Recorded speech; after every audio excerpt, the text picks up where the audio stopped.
যখন কোনো ব্যক্তি তার মনের কথা কাউকে বোঝাতে পারে না, বলতে পারে না, তাদের কথা শোনার কেউ থাকে না, নিজের মতো করে নিজের ভালো লাগা দিয়ে যারা জীবনে চলতে পারে না, এই সমস্ত ভাবনা একটা ফর্মে বাইরে বেরিয়ে আসে। সেটা হলো খিটখিটে মেজাজ, বিরক্তি, নানা ধরনের অসুস্থতা।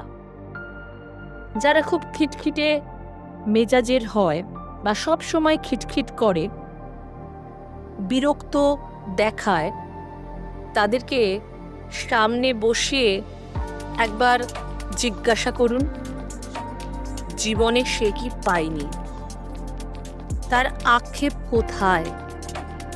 যারা নিজেরা পারেন না, যাদের কথা বলার জন্য কেউ নেই, মনের কথা বোঝার কেউ নেই, তারা একবার হিলারের সাহায্য নিন, কাউন্সেলিং করান। কারণ যারা কাউন্সেলিং করে তাদের কিছু টেকনিক অবশ্যই রয়েছে।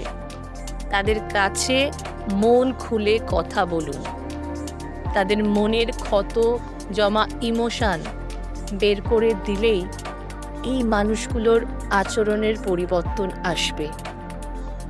এই ভিডিওতে একটা সেশনের জাস্ট একটা গ্লিম্পস দেখানো হলো, যেখানে রেইকি এবং ক্রিস্টালের একটা হিলিং সেশন রয়েছে 7 চক্রার।